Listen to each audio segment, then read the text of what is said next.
So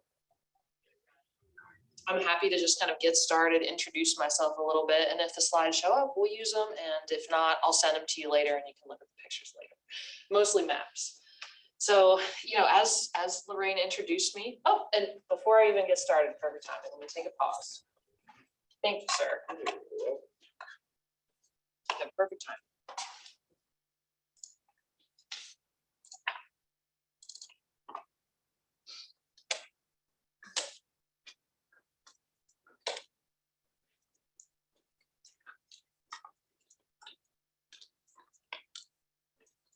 Yeah, I changed it when Lorraine was talking.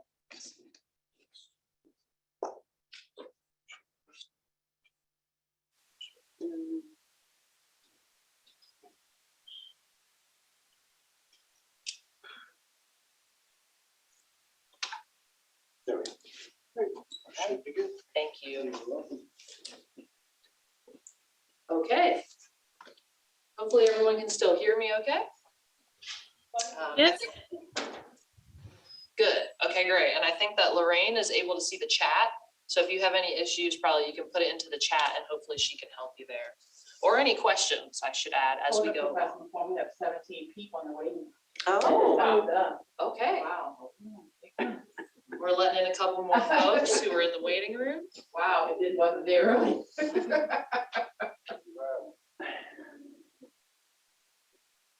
Well, then this has all worked out perfectly. Yeah, We have just barely said hello and not even introduced myself fully yet. So for folks just joining, you have not missed anything. Thanks for coming.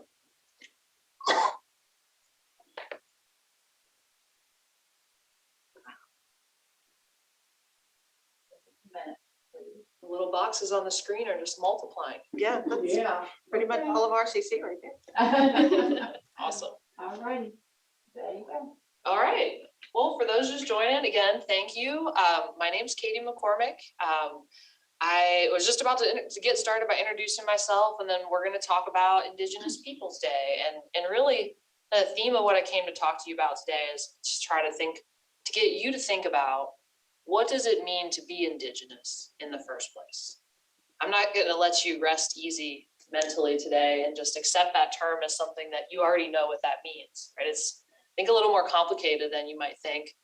And I think there's probably some folks in this audience that are Indigenous themselves in some way or another, and so maybe haven't thought to connect themselves to that word. And maybe we can do a little bit of that today.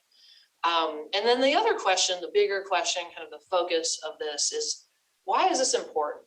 Or like, why are we here today? Why did we go to all this trouble to change the name of the former Columbus Day holiday into Indigenous Peoples Day? You know, and just to think about that, to take a pause as Americans and ask ourselves, why does this matter to us? And how can it benefit us in the future? So those are the big questions that I'm hoping that you will think about. I will not give you answers to those, but we will maybe have more questions by the end of this. So back to the beginning then, to introduce myself. I am Katie MacCormick. I was a former biology instructor here at Rappahannock Community College. And in 2019, I took a new job with Dominion Energy. Dominion Energy, you may be a customer of them, so you may know that they provide electricity. They also provide gas utility service to people, over 2 million people here in Virginia, and over 5 million more people in 14 other states around the country. And so I actually work in the corporate services wing of the company. So I work with all those different groups all across those different states, and I'm in the environmental services group. So the environmental services are all the permitting folks. Those are the ones that go to your Virginia Department of Environmental Quality or the EPA or the Fish and Wildlife Service. And there's a really big list of these agencies that give out permits, and those permits allow you to build things. So this process of getting a permit and building something is pretty crucial to a lot of different kinds of businesses all across different sectors. So just for folks out there thinking about jobs in the future, have you ever thought about consulting and what it takes to do any kind of business and get through all those rules and laws? But my specific, that's what we do as a group. There's about 150 of us. My specific job is called Environmental Justice Consultant. And so it was a new job that was created when I came into the company. And what it's really about is looking at all the work that we do at Dominion and asking ourselves, is this going to impact underserved communities? Which community is going to be affected by this work? And just to ask that question is a powerful thing, right? Because kind of like I said before, we don't always have answers, but to ask the question is an important first step. So we take a pause, we think about that, and then we try to figure out what are solutions. Can we engage with these communities who may be affected to hear their concerns and maybe address some? Do we need to change the project plan? And you go down that road as well. And another part of my job is also advising Dominion on how to consult with tribal nations. So I'll touch on this later in my slides.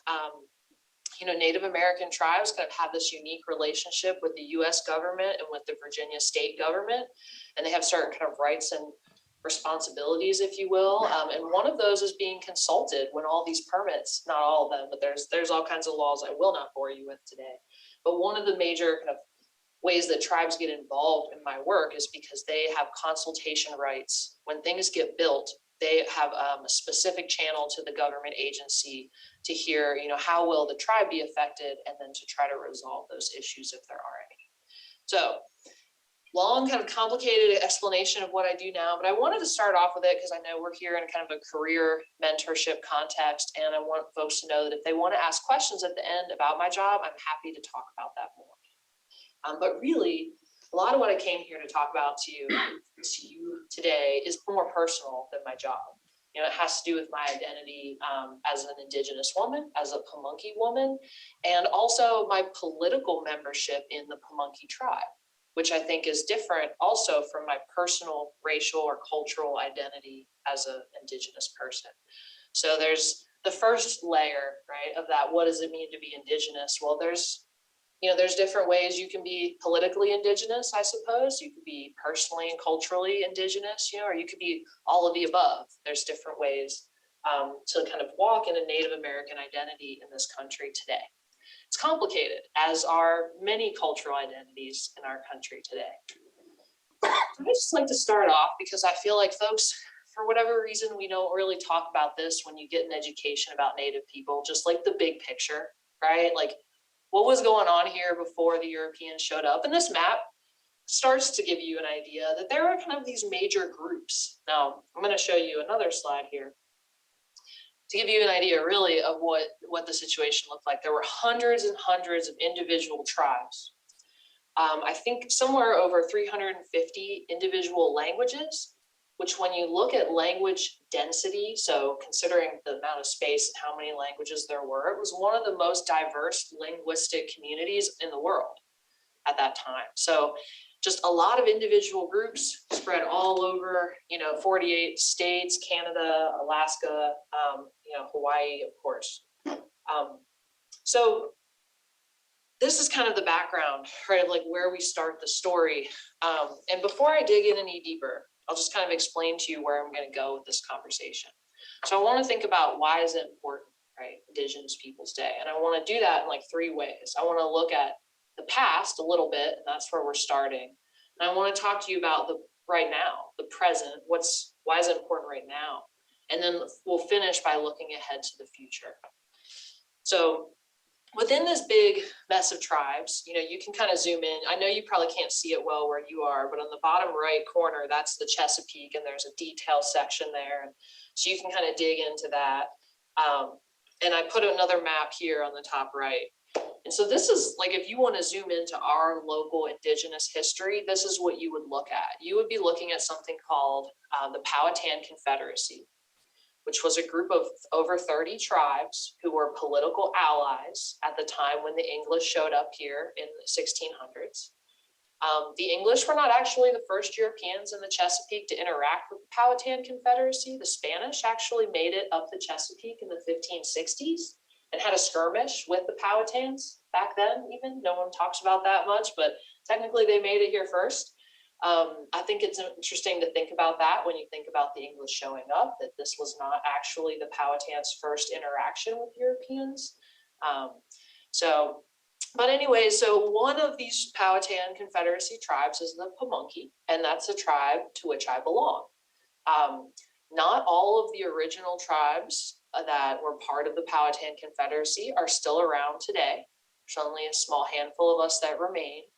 And when you zoom out a little, I should also mention that there are several other tribes that are within the boundary of Virginia, but are not part of the Powhatan Confederacy. So Virginia, the little triangle that we are, kind of mashed between the mountains and the bay and the southern lowlands of the southeastern United States, was actually kind of a crossroads for Native people. There were a very diverse group of people in this area. So you have the Algonquin-speaking Powhatan Confederacy. If you were listening to Ms. Justice's video before we started, there's a woman speaking to you in Ojibwe. That's an Algonquin language. She greeted you with the term bijou. That's an Ojibwe greeting. So there's this kind of language group that connects people. Then you also have the Siouan and the Iroquoian language groups that occur in Virginia. So and those were the Powhatan's enemies, frankly. So the tribes here were not necessarily all getting along, as you might expect, when the English showed up. Thankful to say nowadays we get along more or less, but back then it was a little bit of a different story. So you've got, so we're talking about why does Indigenous Peoples Day important, right? And I'm bringing up this kind of basic background history so that we have a foundation to start from. And a lot of people know about the Jamestown story, but it's like, why is that important still today? First thing I want to mention here is that Jamestown is not just a story about Native Americans. It's also a story about European immigrants, people leaving Europe. And so I feel like it's a good time to mention that I'm not only a Pamunkey person. My Pamunkey lineage is through my dad and his mother. My mother is an Italian American, part of a large family of Italian American immigrants. And the other part of my dad's family are early settlers from Britain who had come a long time before the Italian immigrants. A lot of Italian and Irish immigrants came in the late 1800s, early 1900s, but my dad's British ancestors were here back in the 1700s. So I kind of have this mix in my own family, right, of Indigenous people who have been here forever, early English settlers, and then later Italian American immigrants. And so I want to mention that because I want you to know that it speaks to the complexity of cultural identity today. I also want you to know that I'm one person that within my own self can see many different facets of that question of immigration and who gets to claim this land as their own, right? And that's a touchy question that lies at the heart of indigeneity, right? It's kind of a claim to say that this is where I am from, right? This is my home. And when you say something like that, you can't help but set up a system where now it's not somebody else's home, right? And that is a piece of this that's always made me feel a little bit uncomfortable because I'm coming to talk to you about, well, this is where my people are from, but I also have to acknowledge, hello, all the people in this room, we're all from here too, right? And so back when the Powhatan Confederacy was kicking around, you see, so I've stuck the picture of folks fishing on there to kind of remind you that, there was a certain kind of lifestyle that people were living at that time, very in tune with natural resources, very dependent on natural resources for their survival. The waterways were very important. John Smith used to write about our rivers, and he said that there were enough fish that you could walk across their backs from one side to the other. There were crabs big enough to feed 5 men. Now, he may have exaggerated because John Smith had this motivation to encourage people to come to Virginia, but he did speak very well of the food resources that were available here to our people. And our people were described as not so much being fat. They weren't, in fact, they were described as being muscular at multiple occasions, but healthy, that yes, we were depending on natural resources to survive, but we weren't scraping by. There was an abundance here. And there was even one note that I saw the English wrote down that we had plenty of leisure time. We weren't working like, bone breaking work, sun up to sundown every single day to survive. So there was a fairly stable, civilization going on here. And then the Europeans come over, but we like to talk, when we talk about Indigenous people, then it's always this narrative of, well, Europeans came and they took the land and it's just this black and white, clear cut thing. But what people I think forget is that those early English settlers, many of whom were forced to come over here because they had been kicked off of their traditional farmlands in the rural areas of England in favor of what we would call now corporate sheep farming. Folks don't think about that, but there was a reason why people wanted to leave Europe. And it was because they didn't have the freedoms and rights and opportunities that they wanted. And we can all understand that, right? That people are just trying to get a better life for themselves and their family. So that will motivate people to move a long way, to undertake a dangerous journey and move a long way from home into an unknown place in order to make a better life for their family. So try to keep that in mind too. And then, it wouldn't be complete for me to talk about the story without also mentioning the African immigrants. Well, that's not the right term. Folks from Africa who were forced to come here, right? And then enslaved and eventually emancipated and now, adding to where we are today in America, right? Dealing with that past. So who's indigenous to where, right? At the end of all of that, that's the question I kind of want to put in front of you today. Is it the Native Americans that have a claim because we were here first?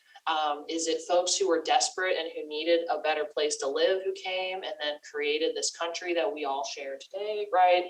Who gets to claim that that we are the natural occurring species of this place, right? And I think that that's a question that we should be asking ourselves because it's very relevant to today, right? Think about what climate change and resource shortages and all kinds of political problems do to people and forced migrations upon them, right? And so this hasn't stopped yet. That's my point, is that the same drivers that brought migrants from Europe here way back in the 1600s and that led to the formation of this country are still driving the movement of people all over the world today. Now, how do you respond to that? Well, I could sit here and tell you this really sugar-coated story about how, it was just like the first Thanksgiving that you hear about. Everybody just said, hey, welcome, sit down at the table, have some turkey and sweet potatoes. But it really was, as was not that simple. It's always conflict and chaos that kind of happens in those moments of change. But when I step back from it and I ask ourselves, what did we get out of that? I think what we got was the most free democratic country in the world. And I think that maybe that was a trade that wasn't as bad as it could have been, put it that way. I don't know if I can say it was worth it because there was a lot of pain and struggle, right, to get there, but it could have been worse, right? It could have gone a different direction. And so I want to give us credit as an American melting pot for taking that and creating something good out of it. And I think that Indigenous people had a big part in that. The Indigenous people that lived on this continent they valued individual freedom. My ancestors valued freedom. Our leadership was often chosen by the elder women in the community. So yes, oftentimes men were the political figureheads for Native tribes, but they were chosen by grandmothers. Just imagine in our country, if grandmothers were the only ones allowed to vote, or something like that. That was kind of what it came down to, that there would be kind of powerful clan mothers, and they were the keepers of tradition, keepers of knowledge and stories. They were the ones that kind of had to pass on what it meant to be a member of this community to the next generation. And then they also selected the leaders. And so speaking of that, kind of to move us to the points I want to make about the present time, put a picture, a stylized, modern kind of pop art picture I thought was kind of cool looking. Bottom right, that circle, that is an image of Queen Kapowesky. And so this is a woman who was born in, I don't know her exact date, but sometime in the 1630s. So I just want you to stop and realize that by the 1630s, the Powhatan Confederacy was involved about halfway through ended up being 30 years of war that we fought with the English. So a lot of folks like to say, well, but Pocahontas got married to John Rolfe and that everything was cool after that, right? But actually Pocahontas died about 2 years after she married John Rolfe. There was peace for a few years after, and then it devolved into 30 years of war. which is, as far as I know, and I'm not a history instructor, as far as I know, that's one of the longest conflicts that was ever fought on what would become American soil. So, and I feel like I need to stand up for my people to say that, because there are a lot of natives out west who will look at natives on the East Coast like, hey, y'all, why didn't you stop them? And I need them to know that we tried, okay? But after 30 years of war, 20 or 30,000 people were cut down to 2,000 or 3,000 people. Now, what happened to people? Of course, men usually died in battle. People got sick. As you know, there were kind of European diseases and a lack of resistance and immune systems here. But people also fled, got the heck out of there, right? Fled west to safer places where Europeans hadn't arrived yet. And then there's this small group of people that stayed, right? And arranged treaties. And that's why I'm here today, right? And it was this woman who was signed on to the final treaty that still governs our presence here today. So I wanted to give her some credit for that as well. And to just, it's another aspect of indigeneity we could dig into, right? And if indigeneity, it kind of implies that there's this connection to the land. So do you have to be living on the land to have that connection, right? What if you had moved far away?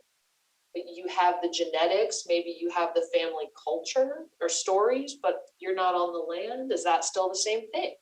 It starts to just raise more questions again about who's connected to what land and what does all that really mean. All right. So that's the kind of past, and this is central to American history. If I didn't fully answer that question, why is it important? I will just explain that. We all know that Jamestown, the kind of a first American democracy, came out of that. The House of Burgesses, what led to the Virginia colonies government. But our people have been there, kind of tucked away in this little corner of the country, all for the last 400 years since Queen Kapowesky signed that treaty in 1677. We were there through the Revolutionary War, right? We signed that with the Queen of England. King of England at the time, I suppose, 100 years before this was a country. We stayed, we made it through the Revolutionary War. And at that time, our language and traditions, our ceremonies were actually outlawed by colonial law. Assimilation was the policy of the young American government. And that was a choice I think our people made at that point after the wars that we'd fought the century before. We realized that that was our best option. So our language died off in the early 1800s, and so did most of our core religious traditions, traditional, kind of stuff. We converted to Christianity. So we have the Pamunkey Baptist Church that's still a main part of our community today that was founded back then in those times. And those are not talking points that you will hear in a lot of Virginia Indian speeches today.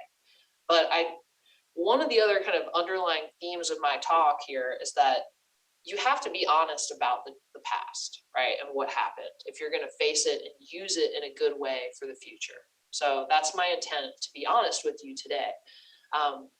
So a lot of our traditions were lost. The 1800s were a dark time for our people. It was a dark time for a lot of folks, especially people of color. So, with all of the kind of politics and strife and struggle around the system of African enslavement, and trying to end that through the Civil War, that we kind of got caught in the crosshairs of all that, right? Because it goes back to that question of identity being complicated. Who were we? Well, we weren't European, or American, kind of the traditional mainstream American. We weren't Africans. We weren't enslaved. But so we were in this third category, and people didn't really know what to do with us. The inclination of many folks was to lump us into the African category, which of course would not have been something we would have wanted, because it would have meant that our freedom and the rights that we had secured under that treaty and through that 30 years of war would have been gone. Right. So that was a difficult time kind of to wade through that. And I think there are shadows of that struggle still going on in our communities today. Of trying to figure out what does it mean to be a Pamunkey or, you know, an Indian, if you will, can you also be white and can you be an Can you be black and be an Indian? You know, can you have multiracial identity under the category of Indigenous? I would argue yes. Of course, I am one of those people, so that I guess I have a self-interest in that response. But you know, and there are others who feel differently, kind of the racial purists of the world, if you will. So it's complicated, and it all kind of comes back around to that. All right, oops, go next slide. All right, so as I was explaining, we've been here through a lot.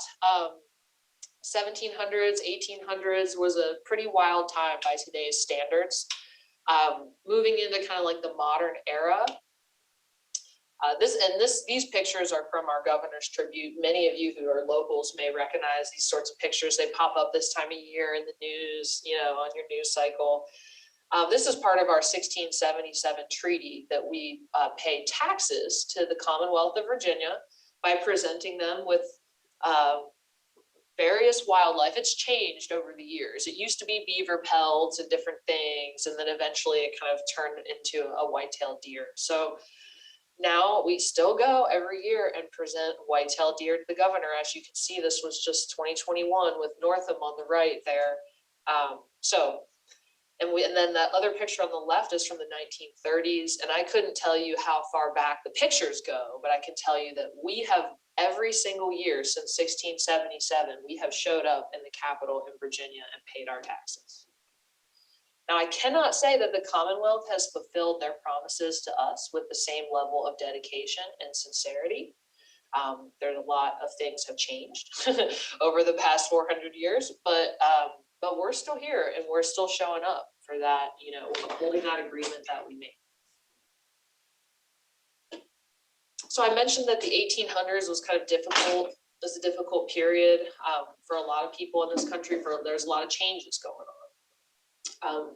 After the Civil War, as the kind of ugly specter of the Jim Crow era arose, this is when getting caught in the middle of the black-white racial kind of crossfire really became an issue for us.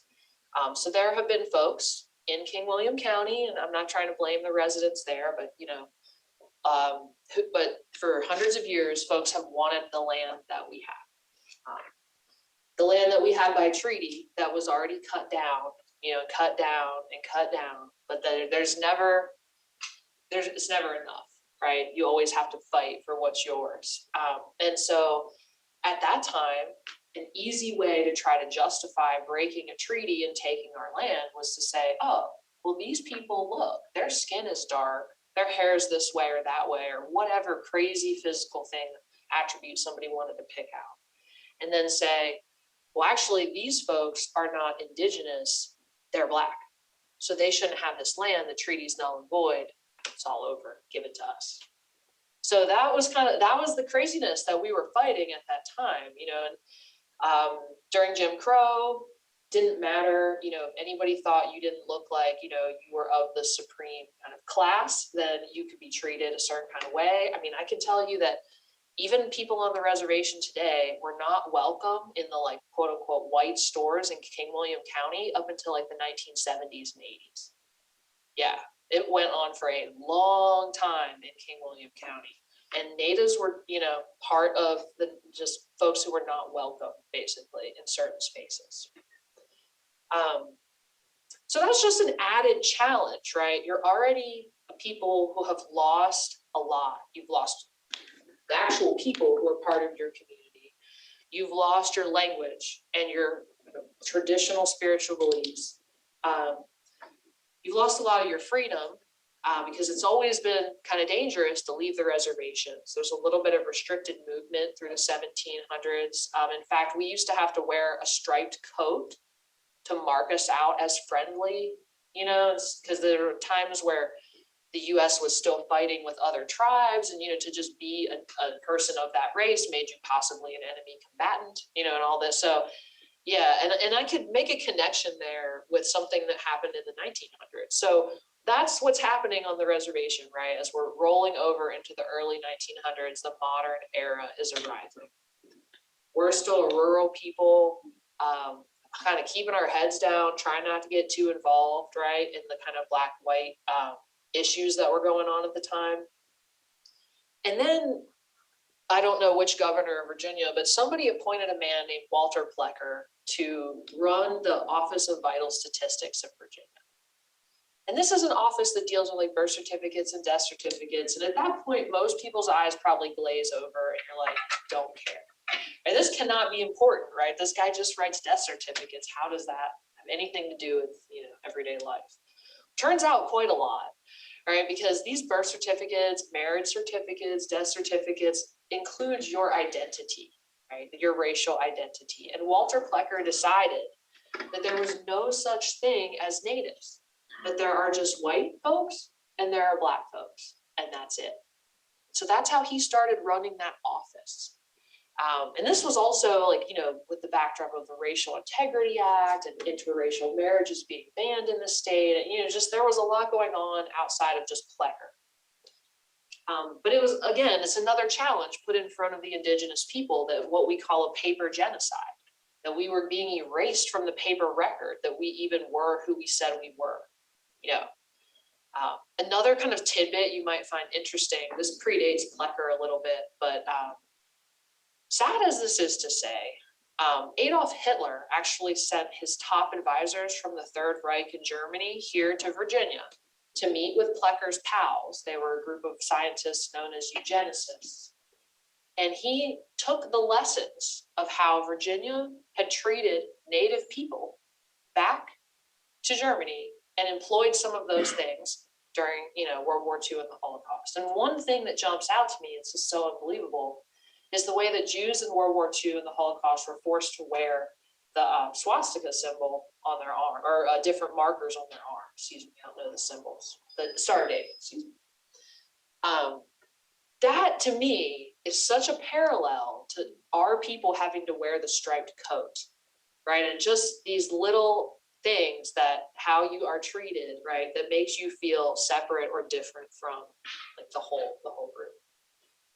All right, so sorry, that's a side note, but it's an interesting piece of Virginia history. You know, so those are the kind of folks who are running the Commonwealth, right, in the 1930s and 40s, were people who were thinking like that.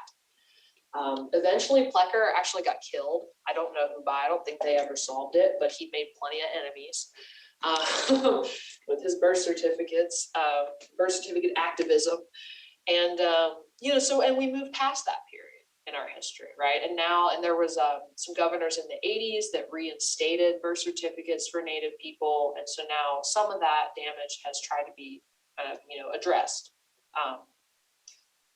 But again, just all of this to kind of give you little tidbits of our history, but also to help you understand that we've been here right next to everyday Americans the whole way through, right? Every challenge that America went through that maybe didn't on its surface have anything to do with indigenous people affected us too in some way or another. So it's just, we're part of the fabric. I think that's often not thought about. We're thought of as people that existed before and then went away. But that's just not, I wouldn't be here today if that was the case, right? So that leads me to really kind of the culmination, the point that I'm trying to make, and it's a common phrase. There's a book with this title. I didn't come up with this, but the "we are still here" kind of motto, that we are still here. And I went a little bit outside of the Virginia Native world here on this slide to tell you about this, but I wanted to make a couple points.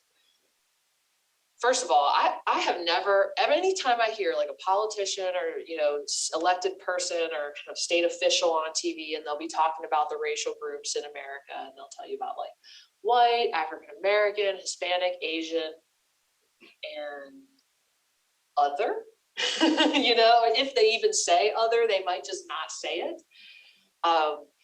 In the 2020 election cycle, in the debates, was the first time I had ever heard a major politician say the words Native Americans as part of that sentence. And I know that that is just a tiny blip in the giant like media world, right? But that was an impactful moment for me, just to have our group included in that list of different communities in this country. And ever since then, I have seen an effort all across the government that when they use the phrase, they'll talk about state and local governments. Now it says state, tribal, and local governments everywhere. These are small things, but to just be included in the language is a big step forward. There are also women like those featured on this slide who hold really positions of power in American politics. So you may have heard recently about Mary Peltola. She won a special election to be Alaska's U.S. congressional representative, and she's part of the Alaska Native community. It was, I think, a big deal for a state like Alaska that actually has a pretty high percentage of Native people within the state compared to others to have that be represented in Congress. And then on the right, it's just, sorry, this is where I go into fangirl mode because it's just every Native woman's favorite person right now. This is a member of the Pueblo tribe in Outfront, New Mexico called Deb Holland. And Biden has appointed her as the Secretary of the Interior in his administration. So I just want to like step back and like recognize what I'm telling you is that there is a Native woman who is the leader of the Department of the Interior of the United States of America. That department is the Bureau of Land Management, and all of the actual management of the American land mass is in that department. So that is a big deal for us as Native people. I think everybody should be excited about that. And then that's a picture of her in our more modern kind of cultural getup called a ribbon skirt. That you may have seen these, but it's just kind of cool to see somebody wearing kind of traditional garb in a position like that with Vice President Harris swearing her in. So we're having increasing representation in American politics. That was my one point. I also want to talk to you about Indigenous populations and the fact that there's more of us now. We're actually starting to increase, which is a change in the trend that kind of started way back where I started, right, with that map. We went from, there's different estimates of this, of how many Indigenous people were originally on the continent. Somewhere between 15 and 30 million is the estimate. That got cut down to probably like 1 or 2 million after about 100 years of European contact. And now, you know, and I couldn't trace every data point the whole way through, but we reached a low point basically at the turn of the century from the 1800s to the 1900s. That was a low point for Indigenous populations. And since then, we've been growing. So here's a map from the US, the 2020 census data informs this map to just give you an idea then, okay, well, where are people living? This is actually where I need my notes because I have some little numbers in here for you. So the 2020 census showed that there are about 5.5 million American Indians and Alaska Natives, and we make up approximately 2% of the US population in total. But I want you to keep in mind, in certain states, that percentage climbs as high as 10 or 20%. So that, you know, there's certain states that have very few, and then there's certain that have a concentration, as you can see on the map. So Arizona, New Mexico, Alaska, South Dakota, you know, these states are just a few of those that have, and Oklahoma too, that have, you know, significant portions of their population are Native American people. So of the 5.5 million of us, only 4.5 million identify with at least one tribe. Okay, so 80% of people who believe they're Native Americans in the United States, who identify as such, actually are associated with a tribe. The other 20% are not. This is another data point in that Indigenous, you know, identity is complicated. That is it a personal, racial, ethnic, cultural identification, or is it a political status? Do you have to be an enrolled citizen of a tribe to carry forward that identity, right? And there's different opinions on that, let me tell you, and it's a hot debate amongst the Native community, you know, of course. Everybody knows that groups police themselves, right? That's kind of how things work. And everyone in this room is in a group of one kind or another. So you know it from your own, you know, experience. there's always the, well, you don't speak Spanish, so you're not really Hispanic, right? Or you don't have enough melanin, so you're not black enough, you know, or whatever it is, right? People will find something to kind of pick at. Well, are you enrolled in a tribe, and to what degree do you have native, you know, DNA are kind of the hot topics in the Indigenous world. So speaking of tribes, there are more than 570 currently recognized tribes in the United States. That's a lot, 570. Now, over half of them are in Alaska. So that takes a big chunk out of the way. There's a lot of small groups scattered across Alaska. Now, of those 570 though, only half actually have reservation lands. So only half of those tribes were able, like my own Pamunkey, to hold on to a piece of land that the government said this gets held in trust for you. So there's a whole half of those tribes, and who knows how many people out there, right? They don't have their own land. If they have land, own it like a private citizen, like anybody else. Goes to back to that question of land. Do you have to be on the land? Does it have to be a certain kind of ownership or what have you to make that claim to being connected? So even though, you know, I'm talking about how many tribes have land, only 30 to 40% of Native Americans actually live on reservations. So even those that are enrolled in tribes and those tribes have a reservation, not everybody's living there. So I guess the point I'm making here is that you could be a Native that is enrolled in a tribe and lives on a reservation, which is my story, but I'll put caveats in there in the next slide. You could be a Native who is not enrolled in a tribe and has never been to a reservation. Okay? I mean, those are big differences, right? And your connection, the way that you deal with community and all of that. So it's a big umbrella, this idea of indigeneity. If you're looking at me to tell you what's the answer, I don't have it. I don't know. People have different opinions of what is right, and you know, what counts and what doesn't. My personal view is that it benefits us all to be inclusive. I don't see where it benefits us to cut people out. So you can make that argument, maybe I consider it. But. One other thing okay, two more little stats I got. I thought this was good. So nearly 1 in 6 Native Americans, or close to 1 million people, at least partially identify as Cherokee, making it the largest tribal identity in the country. So of all those like 5 million or whatever, like 1 in 6 said Cherokee. That's interesting. The second largest group is the Navajo Nation out there in northeastern Arizona, where you see that big red area, the Four Corners. They have a very large reservation land. They have almost 500,000 people in their reservation enrolled in their tribe. So when you, just so you know, our Pamunkey government, you know, we've got a couple hundred. So my government runs a nation of 500 people.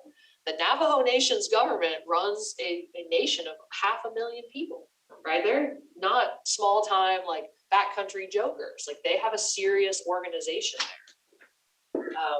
And then the third is Choctaw, which a lot of people don't talk about as much, but they're in the kind of Mississippi, Louisiana, Mississippi River area. They have 250,000 people. They also have their own tribal hospital, health systems, transportation systems. I mean, all sorts of stuff going on there.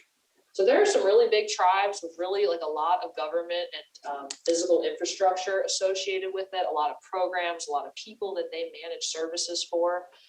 Here in Virginia, our tribes are very small compared to some of the ones I've just mentioned to you.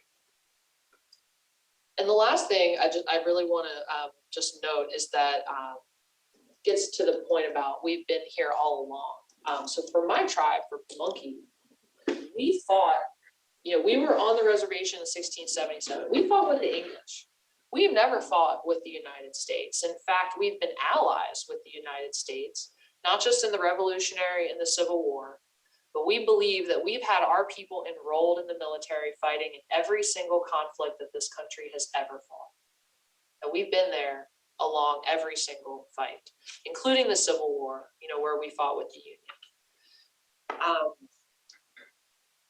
So in more recent, and that's still true to this day, that Native Americans serve in the military at higher rates than any other demographic group in the country. And just as like a way to put some numbers on it, since 9/11, so in this kind of recent era of American military, Native participation in the military was at 19%, above the average of 14% for other groups. So it's been, it's part of our culture, sure, the kind of warrior culture concept. But I also think really it's not so much about wanting to be a warrior as wanting to be of service. That's a really core concept to Indigenous people. And that's how our traditional villages and communities were run, with that in mind. Okay, so now I want to look forward a little bit. And where am I on time? Oh, I have a clock up there. Okay. Yeah, when are we supposed to be done here? Probably 1:30. Okay, thank you. So this is on the screen, you see a picture of someone some of you may know. That's Queen Anne Richardson from the Rappahannock tribe. That is the tribe that's most local to you. So if you were to say like, well, whose land is this school on? It's the Rappahannock tribe's land. And I just put this picture on here. It came from a recent news article. Some of you may have seen that the Rappahannock tribe, with federal recognition and the legitimacy that that brings, there is also sometimes funding, but I don't believe that was the case here. But federal recognition for Virginia tribes, which happened in 2016, 2017 time period, allows us to do things to plan for our future. That's how I would sum it up if I could put my finger on it. Before that, I just spent some time telling you, right, about all the challenges. Not all of them, just a small sampling of the challenges and the barriers that were kind of put in our place, constantly kind of being stuck between larger, more powerful groups and conflicts that weren't necessarily our own, but that, we had to deal with. Just struggling to stay on that tiny piece of land and keep the core, the heart of our community going. Right, because I've raised questions of what does it mean if you move away, or you don't have that connection to the land. And I think all of the challenges that come with that can be addressed if you can keep that core group there. That core group that stayed on that reservation provided a service to our people in the long run, as we stayed together and we kept ourselves on the record so that we could be recognized someday. And now we have this huge opportunity because of that recognition. So, in Queen Anne's tribe, the Rappahannock, I can't speak totally for them, but much the same, I imagine, that now they have this opportunity to move forward. And I know that little thing is blocking it, but I grabbed a quote of Chief Anne's from the article where she said, "My people have lived here since the beginning." I thought, how perfect. That was pretty much what I was saying too. But we're still here. And you see some of the things in that blue box that we are doing now with these new opportunities. We've seen tribes looking into housing and healthcare options. Actually, the Upper Mattaponi tribe opened the Alet Medical Center down on 360. So you can go and you can see a doctor there. Anybody can, but the tribe runs that clinic. We're working on economic development. My own tribe, Pamunkey, some of you in this room probably know that we've been pursuing a casino opportunity in Norfolk. Not my favorite choice, but it wasn't up to me. But what I will say is that our tribe could use the money. So for whatever that's worth, I'm not completely opposed to it. Environmental consultation. I mentioned to you up top that tribes have rights to be consulted with when things are built. So like this offshore wind program that my company Dominion is building right now, we had to talk to tribes about that. And it was a source of great concern within the company that hopefully we can make a project that tribes can get on board with and that they would support, because there was another project called the Atlantic Coast Pipeline that got canceled. You may not know that it's certainly burned in the brains of everyone at the company. And that had a lot of tribal opposition to it. So, tribes have power when they, when they kind of wield it the right way when it comes to environmental conservation. And then historic preservation, which I know is central to the Rappahannock's goals with the Phones Cliff property that they got back. They know that there's a lot of archaeology and other history to preserve there, in addition to many other reasons to want that land back. So we're working on all this stuff now that we have federal recognition. And I wanted to end on a good note, because like I said, you know, we've been through some dark times, but America is changing. And it's changed for Native people too. And we're in a much better position now than we ever were, you know, in the recent past to kind of stick around. Guys aren't done with us yet. And to try and contribute what we can to the bigger picture of this melting pot, right? And that, so I wanted to leave you with these kind of ideas then at the end. So I told you up front that I'm a multiracial person, that I have people in my family that hail from several different continents. I've actually had the good fortune in my life to put my feet on the soil of every country that my family is from. And so I feel very connected to Italy and to Britain, just as I feel connected to Virginia, or what we say in Pamunkey or Algonquin, Senecomco. So, you know, I want to just remind everybody that we all came from somewhere. Right? America is a country of immigrants, besides those of us that were here first, right? But at this point, we're all in it together.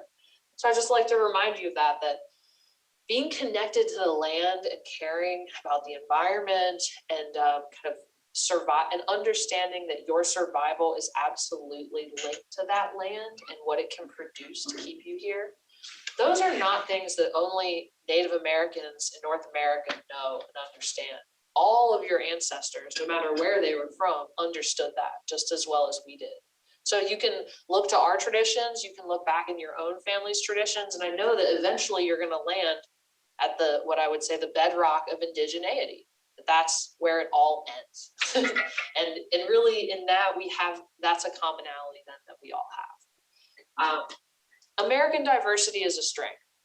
I really think that's true. I think many other you could make a whole lecture just on that to make that argument. I won't belabor it, but Indigenous people have contributed our unique flavor to this, as have all of your own families and cultures. And I think we should remember that. And I do think then that Indigenous people do have unique outlooks on life, and that there are things that we could take from our culture and apply it to the problems that we're dealing with today. You know, I stuck that picture up there. I don't know if you've ever heard this continent called Turtle Island, but that's a little drawing to help you understand why it's called Turtle Island. And so we all need to take care of it. Like, we know we're facing environmental challenges, and it's not just climate change. We can talk about water quality and fresh water availability across the globe, human population growth. I mean, just all sorts of things. We're going to have to cooperate to move forward together. And I think that that's something that you could also say comes from Native North American cultures and many others as well. So I'll leave it at that. Thank you very much. All right, thank you. We have a couple of questions and comments. One is says, this is from Dr. Sylvia Berry. She said, Ms. McCormick, thank you so much for your presentation and providing the hard truths that must be shared. You took a deep dive into issues that impact tribal communities. Thank you for your service in environmental justice to ensure equity to underrepresented communities. I look forward to learning more about the many contributions of Native Americans to the growth of our nation. Dr. Sylvia Berry is Diversity Program Manager with USDA Rural Development. Ms. Vanessa Proud wanted to know where can she get a copy of the 16th century map? I will share with you this slides. That's all I can promise you. Okay, It's on Wikipedia. Anybody else have any questions here in the Warsaw to Glenn's lecture halls? While you're thinking of your questions, I'll just explain what you're looking at on the slide right now. I just threw up a couple recent, like, kind of pop culture things that have to do with Indigenous culture that I thought you might like. So I'm going to start on the right, which I know is weird, but so Prey. I don't know if y'all know about Predator, but this is just like a fun action movie. If you haven't seen it, you got to see it. And I just want to tell you, as an Indigenous person, I thought the representation was really great. I really, really appreciate whoever made that movie. Note the way that they make one scene, the warrior girl makes a bowstring out of bark. I've never seen that in a movie before, but that's very real. Louise Erdrich is probably the most famous Native author there is. I'll warn you, her books are difficult. They deal with difficult social issues, but if you are willing to face it, I really highly recommend her. And I'm going to end on my absolute highest recommendation here. This is going on right now. It's like a new series on Hulu, maybe Netflix, but you just Google it. Reservation Dogs really digs into what it's like to be a young person on a reservation today, and it is hilarious. Okay. So I'll leave it at that. All right, let's give Ms. McCormick a hand. Remind you, see a beautiful pink Rappahannock Community College t-shirt. Thank you. So we're always in your thoughts. So thank you so much. Anybody have any other questions? All right. Okay, well, thank you so much, Ms. McCormick, for coming and sharing a lot of information today. Wow, I learned some things, and I can't wait to y'all students and us look at these things that's going on today, that we can look at movies and read books about Native culture today. So please do that. Thanks again. Y'all have a good rest of the day. Appreciate it. Thank you. Thank you.